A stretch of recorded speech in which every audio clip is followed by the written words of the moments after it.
Apocalipsis 10 tenemos, hermanos, otra de las visiones de Juan. Y en esta visión, hermanos, es donde aparece un ángel grande, un ángel fuerte que está envuelto en una nube, con el arcoíris sobre su cabeza, y su rostro era como el sol, sus pies como columnas de fuego. Y vemos a este ángel, hermanos, que ya platicamos, hermanos, que el propósito fundamental de esta visión es ver lo grandioso del mensaje de nuestro Dios, ¿verdad? Y veíamos que es un mensaje grandioso. El énfasis no está en el ángel, sino en lo que el ángel tiene en la mano. Vimos que tenía en la mano un librito abierto y puso su pie derecho sobre el mar y el izquierdo sobre la tierra. Vimos que ese librito abierto muy probablemente se refiere al Evangelio, puesto que luego se le dirá a Juan que coma ese librito, y después de que lo come, también se le dice que tiene que predicar lo que se ha comido. Así que por lo tanto, muy probablemente se refiere al Evangelio aquí. El hecho que tuviera un pie en la tierra y otro en el mar habla de la universalidad de ese mensaje. Luego dice que, verso 3, clamó a gran voz, como ruge un león, y cuando hubo clamado, dice, 7 truenos emitieron sus voces. Cuando los 7 truenos hubieron emitido sus voces, dice Juan, yo iba a escribir, pero oí una voz del cielo que me decía, sella las cosas que los 7 truenos han dicho y no las escribas. Así que estábamos hablando hasta ese versículo de cómo no solamente, hermanos, se valora aquí, o Juan debería valorar lo magnífico de ese mensaje, sino también, hermanos, debería de admirar la universalidad de ese mensaje, un mensaje para todos, para todo el mundo. Pero también, hermanos, Juan debería de reconocer que el mensaje del Señor tiene límites. Si usted se fija, aquí estos 7 truenos, verso 3, emitieron sus voces. Y hay algo que esos 7 truenos dijeron. Dice el verso 4 que cuando los 7 truenos hubieron emitido sus voces, dice Juan, yo iba a escribir. Significa que algo revelaron aquellos truenos, estas voces que venían del cielo mismo. Y Juan se apresta a escribir porque esta es la orden que había recibido del Señor desde que empezó Apocalipsis. Escribir las cosas que había visto, las que eran y las que serían después. Así que Juan está presto aquí para hacer esto, escribir. Sin embargo, oye una voz del cielo que le dice que selle las cosas que estos 7 truenos han dicho y que no las escriban. Siempre habrá, hermanos, pero no preocupación, sino siempre habrá el deseo de saber qué es lo que estos 7 truenos revelaron, qué es lo que dijeron.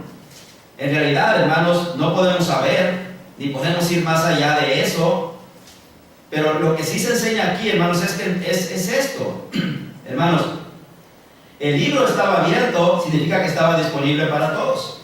Sin embargo, hay verdades que el Padre no ha revelado. ¿Sí? Hay cosas que nosotros no podemos comprender, hay cosas que nosotros no alcanzamos a entender del todo, hay cosas que ignoramos. ¿Sí? Sin embargo, hermanos, son cosas que a Dios no le plació revelarlas. Hay una cosa que debemos entender, hermanos, de la revelación de Dios, y es que Dios ha revelado solamente aquello que nosotros necesitamos para nuestra salvación. Por ejemplo, la Biblia, hermanos, no es un libro de ciencia, así que no encontraremos lenguaje científico ahí. ¿Sí? Sin embargo, la Biblia nunca contradecirá a la verdadera ciencia, la ciencia correcta. ¿Sí? La Biblia no es un libro de ciencia. La Biblia tampoco es un libro de historia. Sin embargo, encontramos historia allí que es completamente cierta y que a través de los siglos se ha podido demostrar que lo que la Biblia dice respecto a lugares, a fechas, a reyes, a pueblos, a naciones, son verdad, porque la Biblia es históricamente correcta. Sin embargo, a pesar de que no es científicamente incorrecta y a pesar de que no es históricamente incorrecta, sin embargo, la Biblia no tiene el propósito ni de enseñarnos ciencia ni de enseñarnos historia. La Biblia tiene el propósito de mostrarnos el camino de la salvación. Ese es el propósito que tiene. Y nosotros debemos de limitarnos a eso. Porque la revelación de Dios tiene ese propósito, revelarnos su voluntad respecto a nuestra salvación. Así que aquí este mensaje, el mensaje del Evangelio, es un mensaje grandioso, es un mensaje universal, pero también es un mensaje que tiene límites. Hay cosas que nosotros no podemos saber, no podemos conocer, no podemos entender completamente. Aquí Juan tuvo la oportunidad, hermanos, de escuchar cosas, pero esas cosas se le dijo que no las escribiera. ¿Sí? ¿Cuánto trabajo, hermanos, le cuesta a veces a las personas, o nos cuesta a veces a las personas, el conformarnos con lo que Dios ha revelado? La mayoría de las falsas enseñanzas que hay en el mundo, hermanos, y que son sacadas de la Escritura, hermanos, en realidad son enseñanzas que han sido desarrolladas de suposiciones, de cosas que la Biblia no enseña, pero que la gente, queriendo ir oyendo más allá de lo que la Biblia dice, ha creído, ha practicado y las ha tomado como ciertas. Entonces, hermanos, en este pasaje se nos enseña también esa realidad. El mensaje, aunque es grandioso y aunque es un mensaje universal, también es un mensaje en el cual Dios ha puesto límites. Hay cosas que nosotros no conocemos. Esto es muy parecido también a lo que Pablo narra en la segunda carta a los Corintios, cuando dice que él conoce a un hombre y se refiere al mismo, que si en la carne o en el espíritu él no lo sabe, pero que fue arrebatado en una ocasión hasta el tercer cielo, y donde dice que oyó cosas inefables, o vio cosas inefables. La palabra inefable significa que no pueden ser dichas con palabras humanas. Entonces, esa es más o menos la idea aquí. Tal vez eran cosas que Juan, aunque las escribiera, nosotros no las podríamos comprender del todo. Por eso en el Antiguo Testamento, Dios, hermanos, puso un límite también a las cosas que el pueblo de Dios podía conocer. Deuteronomio 29:29, hermanos, Dios le dice a la nación de Israel por medio de Moisés que las cosas secretas pertenecen a Jehová y las reveladas son para nosotros, son para ustedes, dice, para sus hijos, para los hijos de sus hijos. Pero hay cosas secretas que solamente están en el poder de Dios. ¿Sí? ¿Cuántas veces, hermanos, nosotros quisiéramos saber exactamente qué va a suceder al morir? Y no nos conformamos con lo que dice la Escritura, así que se desarrollan muchas teorías, se desarrollan muchas fábulas, muchas leyendas, hermanos, alrededor de eso, que realmente no tienen nada de cierto. ¿Sí? Es como cuando se habla de ángeles también. Muchas gentes han desarrollado muchas enseñanzas sobre ángeles, ¿verdad? Pero la Biblia no dice mucho sobre los ángeles. Creo que la mayoría de las cosas que dice la Biblia sobre los ángeles, hermanos, son incidentales. Es decir, Dios no se propuso revelarnos todo lo que son los ángeles. Los ángeles son mencionados incidentalmente, es decir, son mencionados porque Dios los está usando en sus planes. Y se dicen algunas cosas que nos permiten saber algunas cosas sobre los ángeles, hermanos, pero solamente eso. No había el propósito de Dios hacernos toda una enseñanza sobre angelología, por ejemplo. Ese no es el propósito de Dios. Porque el propósito de Dios es que nosotros conozcamos el asunto que está relacionado con nuestra salvación. Por ejemplo, el escritor a los Hebreos dice que los ángeles son todos siervos de Dios que están dispuestos para el servicio de los santos. Bueno, y de ahí mucha gente se agarra y saca 50,000 cosas diferentes sobre eso, ¿verdad? Pero ¿qué es lo que encontramos en la Biblia? Bueno, una de las cosas que encontramos en la Biblia es que los ángeles han servido para los santos en la forma en que Dios los ha utilizado para llevar a cabo todo su plan de salvación a través de Cristo. Y la otra forma en que los vemos los ángeles es que cuando en la historia que Jesús contó sobre el rico y Lázaro, los ángeles vinieron y tomaron a Lázaro, el alma de Lázaro, para llevarlo al seno de Abraham. Pero es todo lo que conocemos acerca de qué es lo que los ángeles hacen en favor de los santos. Es todo lo que pudiéramos decir, no podríamos ir más allá de eso. Así que entonces, hermanos, Dios es claro aquí. Cuando estos 7 truenos suenan y revelan algo, Juan se apresta a escribirlo, pero Dios le dice, no lo escribas. Así que el mensaje es grandioso, está en manos de un ser poderosísimo como este ángel, que tiene un pie sobre el mar y otro sobre la tierra. El mensaje es universal, pero también el mensaje, hermanos, tiene límites, y nosotros tenemos que conformarnos con esos límites. El gran problema de los falsos maestros de nuestros días es ir más allá de esos límites de lo que Dios ha revelado. Sella, dice, y no las escribas. Significa que no era la voluntad de Dios darnos a conocer. Muchos tratan de saber qué dijeron los truenos, pero tenga por seguro esto: si fuera importante para nosotros, si fuera trascendental para nuestra salvación, el Señor lo hubiera revelado. Si no, hermanos, si no lo reveló es porque esto en realidad no tenía trascendencia para nuestra propia salvación. Ahora, hay una cosa más que vamos a ver aquí. Vea ahora el verso 5 hasta el verso 7. Dice: y el ángel que vi en pie sobre el mar y sobre la tierra levantó la mano al cielo. Saben que Pech quiso matar todos los zancudos y casi tiró todo un bote de insecticida, pero en lugar de matar los zancudos, creo que los andaría a matar a nosotros, ¿verdad? No, tenemos que salirnos. Entonces, por eso andamos así. Pero fíjense, hermanos, ahora el ángel, dice, este mismo ángel levantó su mano al cielo. Levantó su mano al cielo, hermanos, aquí da la idea de que se puso en juramento, en una posición para jurar. Conforme a la costumbre del Antiguo Testamento, las personas levantaban la mano al cielo para emitir un juramento. Eso es lo que está haciendo aquí el ángel.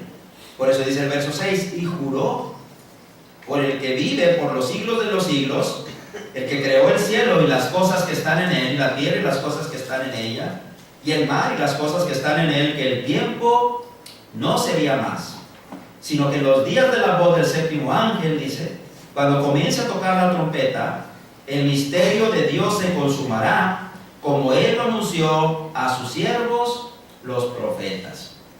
Bueno, ahora otra cosa que vamos a ver aquí sobre el mensaje, hermanos, es que el mensaje es inmutable. Inmutable significa que no cambia, ¿sí? Es decir, que si Dios ha determinado algo, así será. Dios no va a cambiarlo. Muchas personas, hermanos, dicen: ¿por qué creen ustedes que solamente la iglesia de Cristo es donde están los salvos? Bueno, pues lo creemos porque así dice la Biblia. Y luego sacan muchos argumentos la gente, inclusive a veces como cristianos también llegamos a preguntarnos: bueno, ¿y qué va a pasar con aquellas personas que nunca conocieron el Evangelio? Bueno, yo no soy Dios para saber qué va a hacer Dios o qué no va a hacer, ¿sí? Porque Dios no ha revelado eso, pero lo que Dios sí ha revelado es que hay una forma de ser salvo. Y si yo ya conocí esa forma de ser salvo y no lo obedezco, ay de mí. Yo no voy a poder decir: no, es que no obedecí el Evangelio porque... ¿Y qué de aquellos que no lo escucharon? Pues olvídate de ellos, ¿verdad? Ellos no lo escucharon, pero tú sí. Así que tú vas a responder por ti mismo, ¿sí? Lo que yo sé, hermanos, es que el mensaje de Cristo, el mensaje del Evangelio es inmutable. Ese no va a cambiar. Podemos estar de acuerdo o no con él, podemos creerlo o no, pero eso no va a cambiar. Eso no lo va a cambiar. Por lo tanto, aquí vemos a este ángel, hermano, que está en pie, levanta su mano al cielo. Este es el gesto o el ademán para emitir un juramento, y el ángel entonces emitió ese juramento.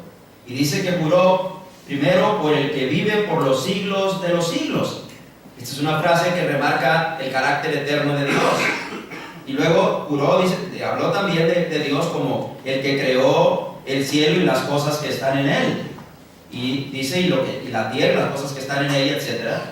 Por lo tanto, hermanos, aquí el ángel describió a Dios como el eterno, pero también como el creador. Ahora, ¿por qué juró aquí por Dios, hermano? Para que, hermanos, estemos completamente seguros de que lo que está diciendo aquí es verdad y que no va a cambiar. Dios, hermanos, no cambia. Dios no cambia en su mensaje. Ahora, ¿qué es lo que el ángel dijo? Que el tiempo no sería más. En otras palabras, hermanos, el ángel está diciendo aquí que hay un momento hay un tiempo que está determinado, y ese tiempo se va a cumplir en algún momento. Desde los tiempos del Nuevo Testamento, la gente se preguntaba por qué el Señor no había regresado. Y algunos empezaron a dudar y a hablar inclusive en contra de los cristianos, según lo cuenta la segunda carta de Pedro, capítulo 3. Porque algunos se decían, ¿dónde está la promesa de su advenimiento? Pedro les tiene que decir, hermanos, que no es que Dios haya fallado, que esté retrasando su promesa, sino que Dios es paciente para con todos, porque no quiere que nadie se pierda, sino que todos procedan al arrepentimiento. Eso es lo que Dios desea. Sin embargo, hermanos, está establecido un día para que el Señor regrese. Aquí, hermanos, el ángel está diciendo que hay un tiempo establecido y que hay un momento en el futuro donde el tiempo no será más. ¿Sí? Ahora, hagamos una pregunta. ¿Qué pasa si el tiempo desaparece? ¿Qué pasa si el tiempo desaparece? ¿Qué pasará, Brazo?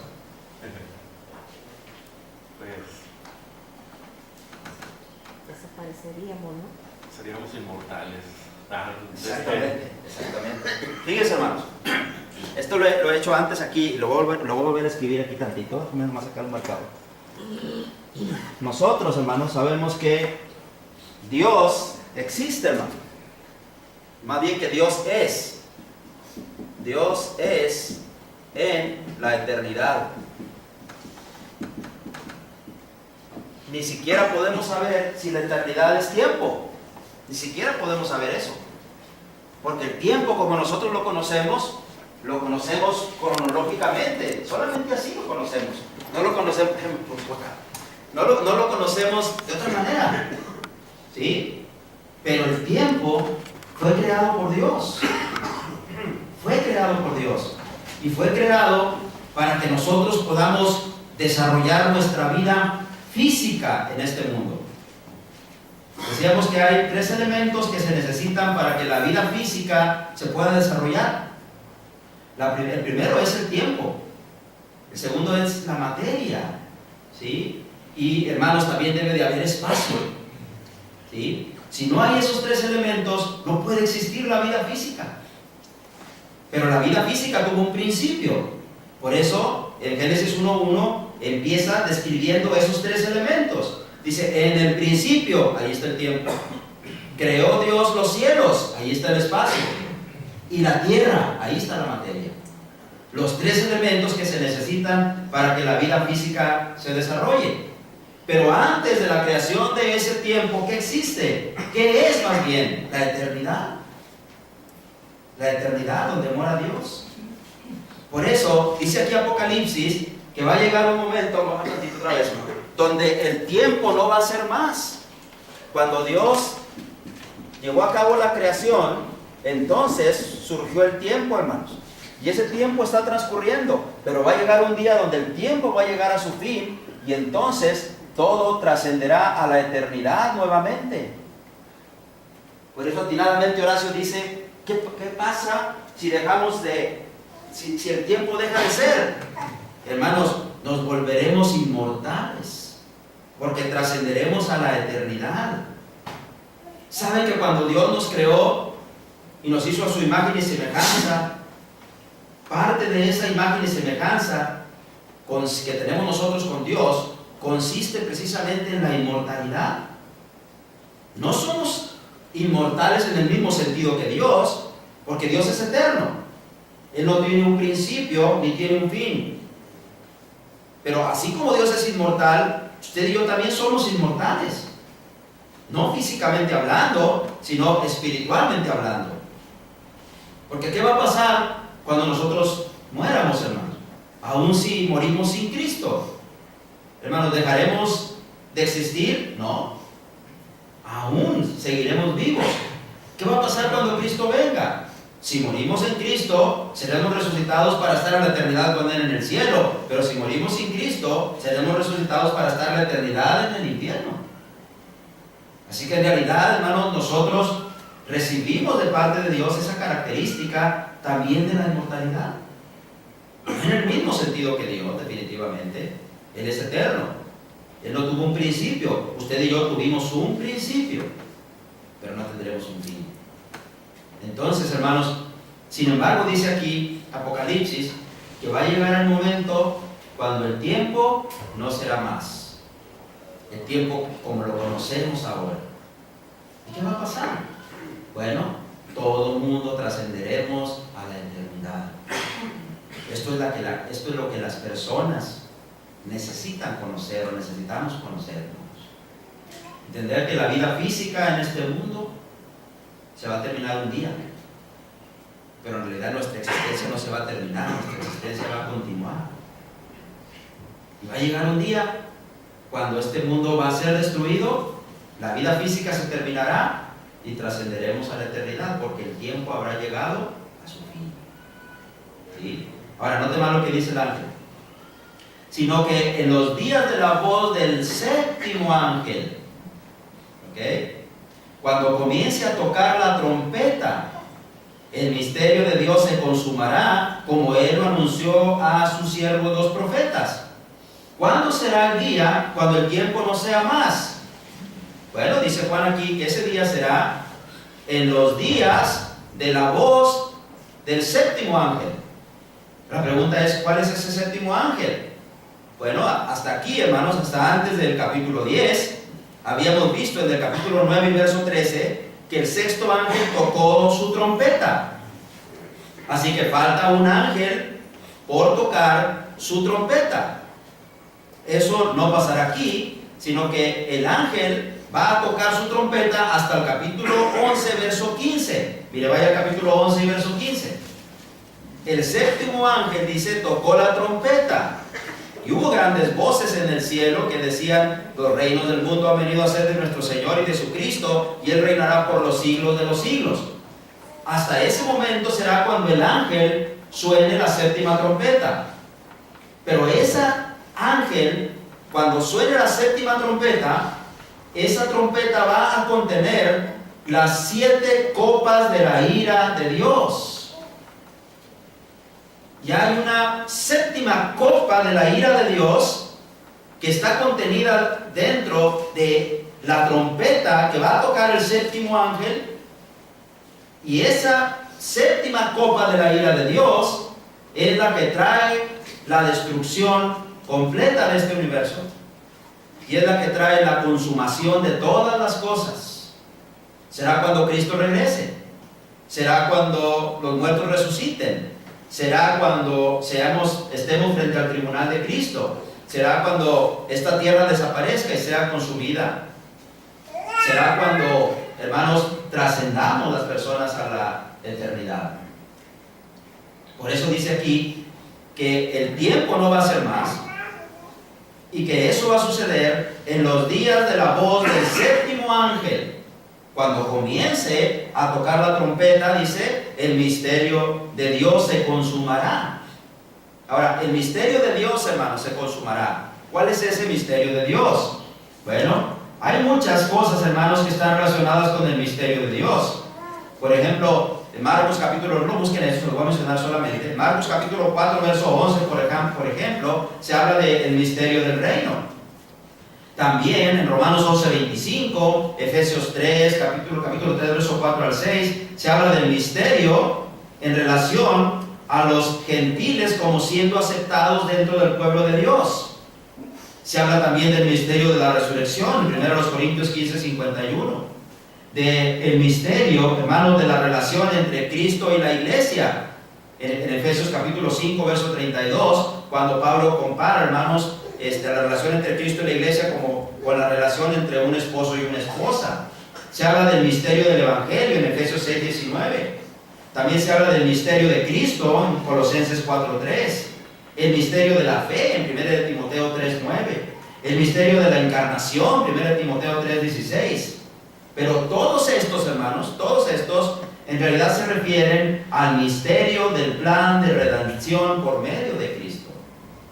O sea que lo que está diciendo aquí es que cuando el tiempo no sea más, entonces el misterio de Dios se va a consumar.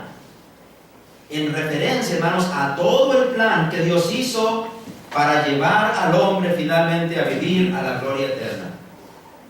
Mientras no suceda eso, la oportunidad de la salvación sigue latente. ¿Sí? El Señor, este evento puede suceder mañana, o puede suceder inclusive hoy mismo, ¿sí? Pero mientras no pase, hermanos, todavía el plan de redención sigue abierto para que la gente siga, hermanos, siendo recibida en el reino del Señor. Pero va a llegar un momento cuando se consumará todo ese misterio y ya no habrá más oportunidad para ello, sino que entonces vendrá el momento cuando la iglesia cuando el mundo completo tenga que comparecer ante el tribunal de Cristo. Así que entonces, hermanos, todo el plan de Dios para redimir al hombre está establecido que un día se consume completamente, que llegue a su final. ¿Cuándo será eso? Cuando el tiempo no sea más. ¿Cuándo será eso? En los días de la trompeta, hermanos, del séptimo ángel. Porque cuando el séptimo ángel toque la trompeta, se derramarán las 7 copas de la ira de Dios. Y la séptima copa, hermanos, es la que acaba con todo, consuma, hace que todo llegue a su finalización. Así que entonces, aquí, ¿por qué se le dice esto a Juan? ¿Por qué Juan tenía que saber esto? Bueno, no solo para que entendiera, en esta visión, no es solo para que entendiera lo grande del mensaje, no solo para que entendiera lo universal del mensaje, no solo para que entendiera, hermanos, también los límites que el mensaje tiene, sino también para que viera que el mensaje de Dios es inmutable. Dios ha determinado un día. Pablo lo dice, por ejemplo, cuando le habla a los atenienses en Hechos capítulo 17, versos 29 y 30. Dios ha pasado por alto los tiempos de la ignorancia y ahora manda a todos los hombres en todo lugar que se arrepientan, porque ha establecido un día en el cual juzgará al mundo con justicia por aquel varón de quien dio fe con haberle levantado de entre los muertos. Así que entonces, hermanos, hay un día que está establecido para que todo el plan de Dios llegue a su fin y todo, hermanos, termine. Juan necesitaba saber también eso. La iglesia que estaba siendo perseguida también necesitaba saber eso. Necesitaba saber que deberían de permanecer fieles, porque, hermanos, va a llegar el momento en que todo se consumará. Y cuando eso pasara, entonces fíjese cómo tenían que verlo ellos. Cuando eso pasara, entonces ellos iban a resultar victoriosos. Eso es lo que el cristianismo, lo que los cristianos tenemos que entender. Acuérdense que el mensaje de Apocalipsis es la victoria del cristiano.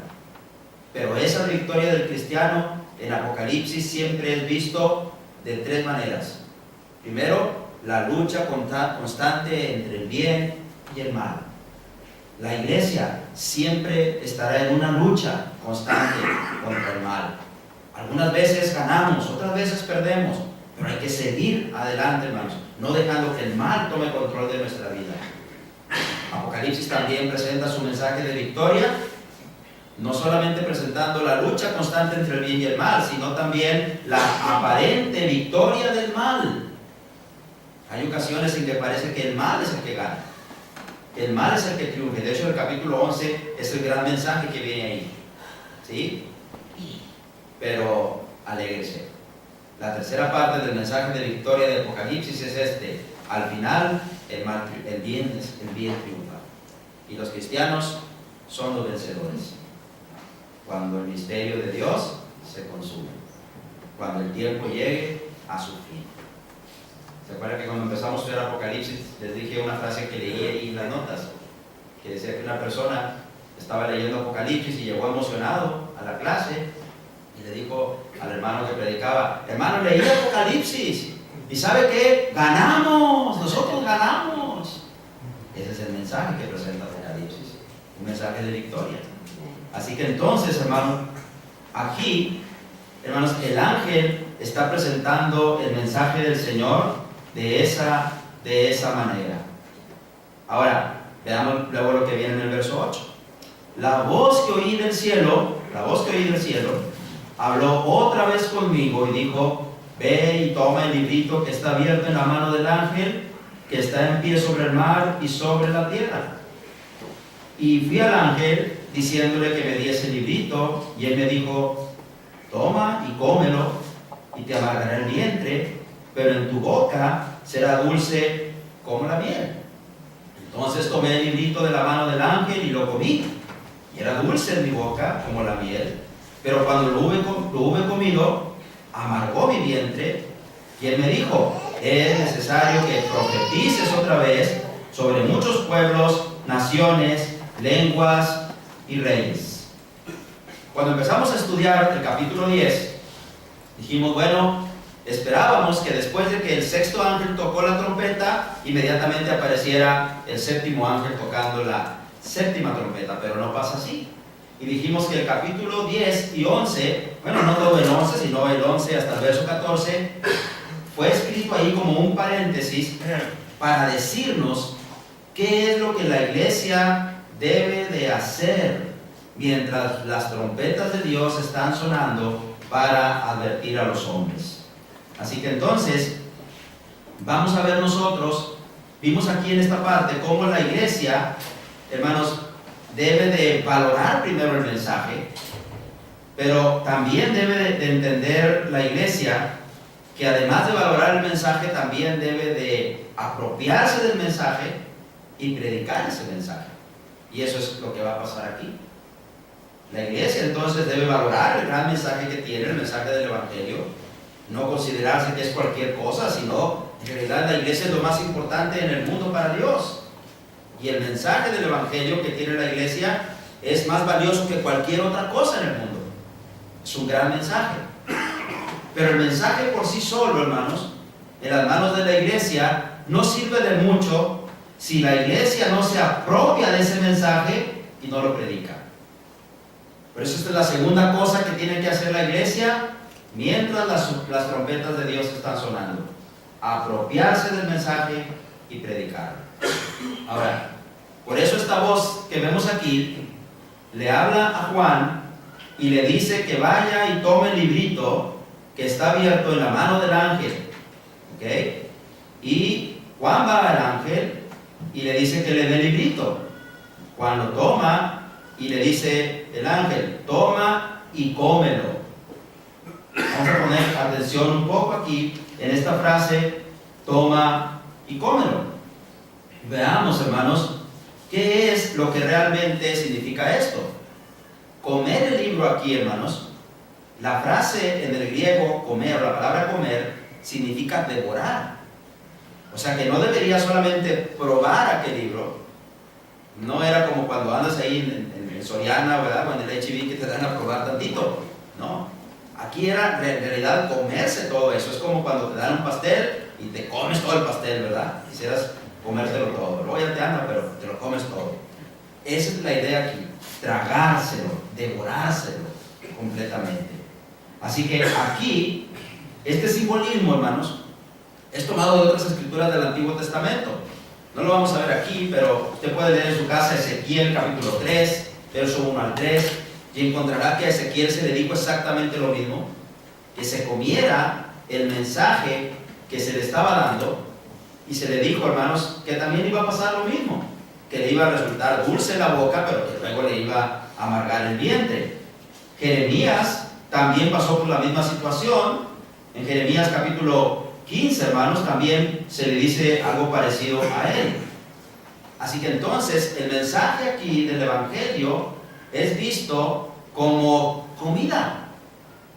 Esto no debe extrañarnos porque hay muchas referencias en el Nuevo Testamento donde el mensaje de Dios es visto así como comida.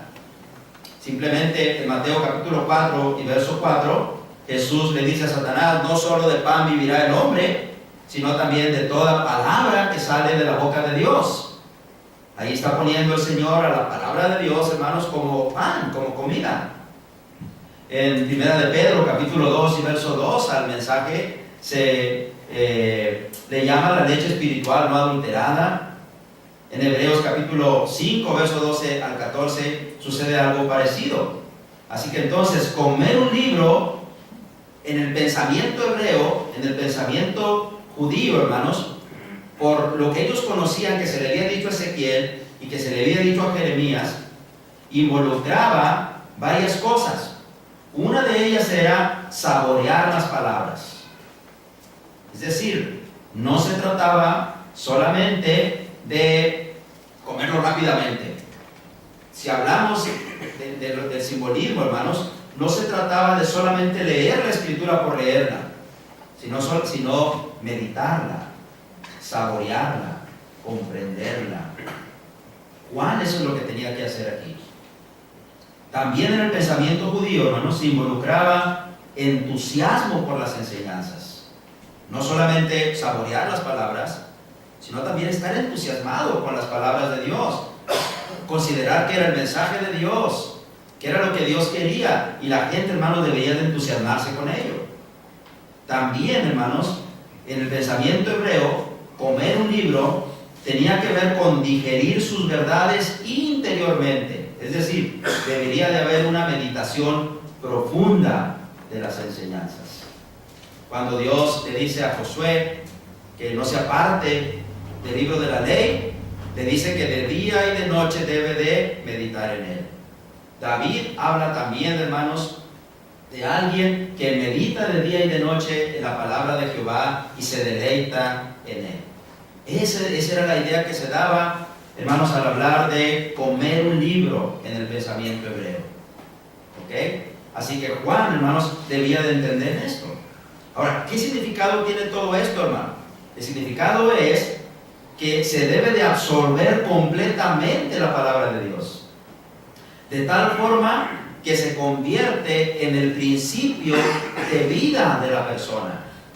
Hermano, David decía que nosotros deberíamos de sumergirnos en la palabra, y él decía, como si fuera una alberca, sumérgete ahí, que te empapes completamente de la palabra de Dios. Hermanos, nosotros como cristianos eso deberíamos hacer también. Somos mandados también eso, a tomar la escritura y ponerla, digerirla, saborearla, entusiasmarnos con ella, absorberla completamente para que se convierta en el principio que va a guiar la vida nuestra completamente. Ahora, a Juan se le estaba mandando aquí, entonces, que hiciera el mensaje parte de su ser, que no se separara el mensaje del mensajero, sino que deberían de estar juntos completamente los dos, ¿sí? Porque absorbería todo esto. ¿Cómo nosotros podemos absorber completamente el mensaje, hermano? ¿Cómo podemos comer el libro, saborearlo, entusiasmarnos, digerirlo, absorberlo completamente? Fíjese, hermano, no puede hacerse si probamos la palabra de Dios solo de vez en cuando. No puede hacerse así. ¿Sí? Si usted es un cristiano fiel, usted debería de tratar de estar aquí todos los días de reunión que sea posible. Usted debe hacer el esfuerzo máximo que haya, que pueda hacer para estar aquí. Porque cada vez que usted está aquí, usted está haciendo suyo el mensaje del Evangelio. Así que comer el libro, hermanos, no podemos absorberlo completamente si lo probamos de vez en cuando. No va a pasar eso, ¿sí? Ahora, ¿qué otra cosa podemos hacer? Hay que leerlo hasta que llegue a ser parte de nuestro ser, de tal manera que podamos conocer la Escritura, no completamente porque es realmente imposible, pero sí al menos tener un conocimiento amplio de las verdades bíblicas, de lo que está allí. Así que si somos cristianos, hermanos, vamos preguntándonos cuántos años tenemos en la iglesia. Y vamos preguntándonos si realmente hemos absorbido todo lo que se nos ha predicado, todo lo que hemos escuchado, hermanos, de nuestros hermanos. Así que hay que leer la Escritura hasta que llegue a ser parte de nuestro ser. Hay que estudiarla, hermano, hasta que llegue a ser parte de nuestro corazón. estudiarla, analizarla. ¿Por qué se dijo esto? ¿Quién lo dijo? ¿Por qué dice así? ¿Qué tenía que ver esto con nosotros? Sacar, hermanos, de ahí todo lo que sea posible. ¿Sí? También, hermanos, se necesita meditar en ella hasta que llegue a ser parte de nuestra alma, de tal manera que esté presente siempre en nuestra mente. Debemos, hermanos, de obedecerla hasta que llegue a ser parte de nuestra vida, de tal manera que la vida que llevamos toda gire alrededor de la palabra de Dios. Eso es lo que significa, hermanos, tomar y comer ese libro. Ahora, el ángel le dijo a Juan también esto, que al absorber ese libro, al comerlo, iba a traer consecuencias. Fíjese lo que se le dijo. Primero le dice, te amargará el diente. ¿Sí? Conocer la palabra de Dios y absorberla, va a haber ocasiones en que nos va a traer amargura. Amargura, por ejemplo, hermanos, porque hay cosas que, hermanos, no nos van a gustar. Por ejemplo, también amargura, hermanos, porque va a haber cosas que nos va a resultar más difícil hacer. ¿Sabe que las cosas que son difíciles de hacer para usted a veces no son las que son difíciles para mí? Pero las cosas que son fáciles para usted hacer, a veces para mí es lo más difícil. ¿Sí? La palabra es así. La palabra a veces amarga el vientre. ¿Sí? A veces es porque hay cosas que a mí no me gusta hacer. A veces es porque hay cosas que me cuesta más sacrificio hacer que otras. Nos va a amargar el vientre. ¿Sí? Imagínate Ezequiel, hermano. Ezequiel es uno de los profetas también muy sufrido. Siempre hablamos de Jeremías como un profeta muy sufrido, y de hecho lo fue. Pero Ezequiel fue un profeta también que sufrió mucho. Especialmente, hermanos, porque un día Dios le dijo a Ezequiel, hermano Héctor, te voy a quitar a la dulzura de tus ojos. Un día Dios le dijo a Ezequiel eso. Se lo dijo en la mañana y en la tarde su esposa se la quitó. Y Dios le dijo a Ezequiel, no quiero que llores por ella. No quiero que guardes luto ni que comas pan de enlutado. A usted Dios no había dicho eso. Usted puede guardar luto, puede llorar y todo eso. ¿Sí? Pero imagínense lo tremendo que fue para Ezequiel eso. Ni siquiera poder llorar a su esposa. Cuando Dios dice que era la dulzura de sus ojos, se refiere a que era lo que él amaba. Su esposa, era su esposa. ¿Sí? Entonces, cosas como esas, ¿usted cree que no le amargaron el vientre a Ezequiel eso? Y él, hermano, así como le dijo Dios, así lo hizo. Hermano, usted tiene que seguir adelante, hermano. Tiene que seguir bien, tiene que seguir adelante. Ahorita es posible que usted hasta quisiera negar de Dios de repente, y es en cierto sentido normal. Hasta llegar a pensar, ¿por qué Dios hizo esto? ¿Por qué Dios me abandonó? Pero es que a veces el Evangelio es así. Amargar el vientre. Vamos a vivir cosas que no queremos vivir. Vamos a sufrir cosas que no queremos sufrir. Tal vez, hermanos, cosas que nos van a afectar tan profundamente que hasta ganas nos van a dar de correr, de renunciar al Evangelio. ¿Sí? Pero note luego lo que dice también. Y te amargaré el vientre, dice, pero en tu boca será dulce como la miel.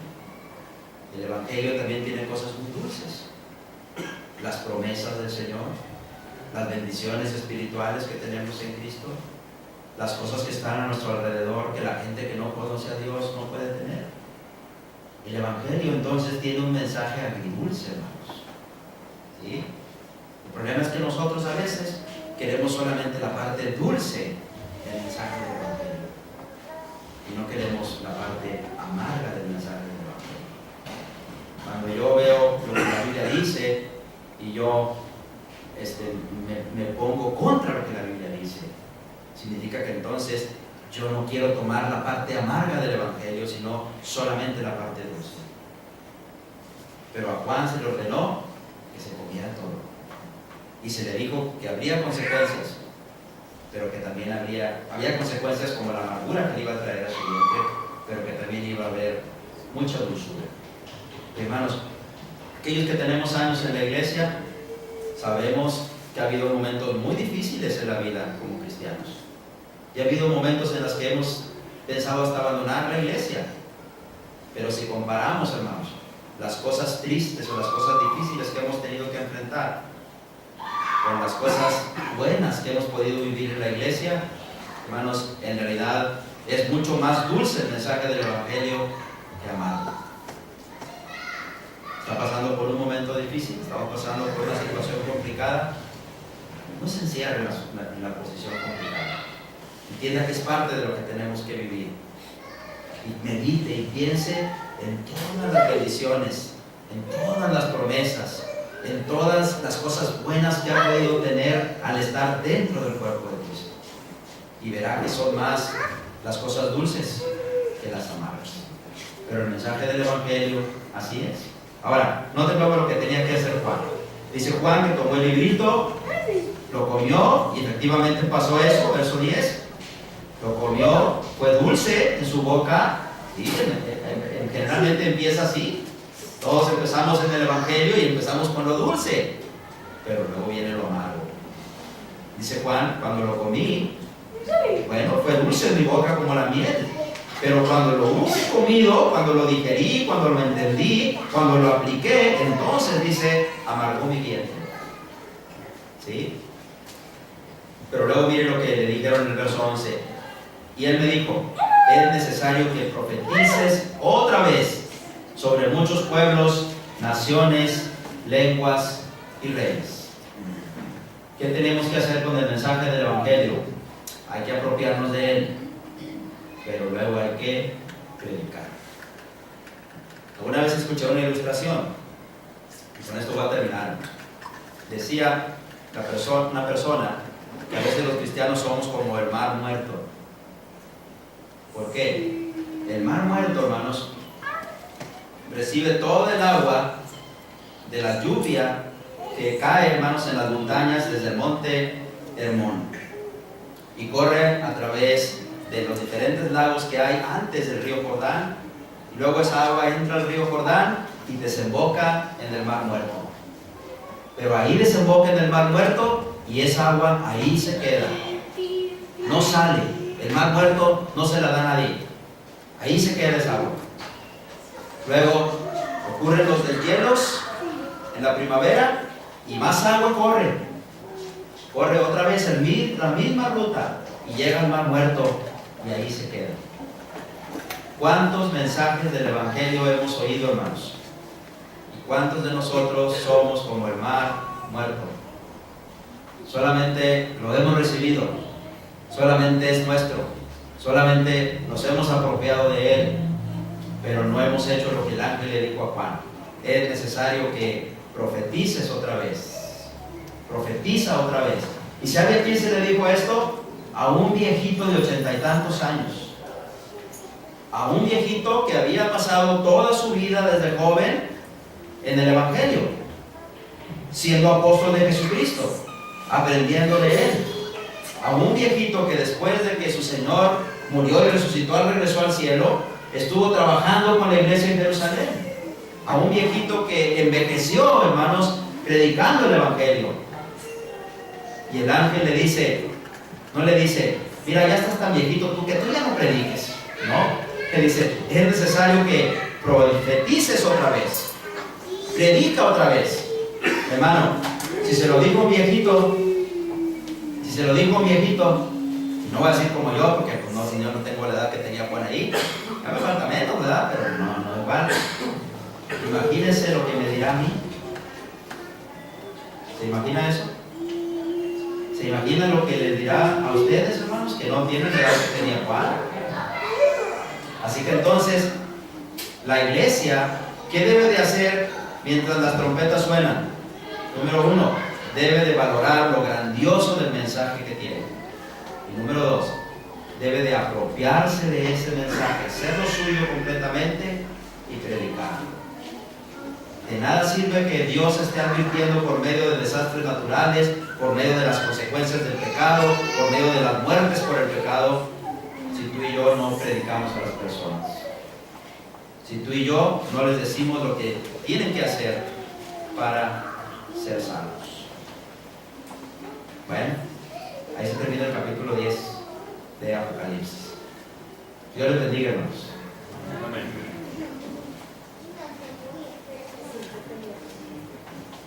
Hermano Carlos tiene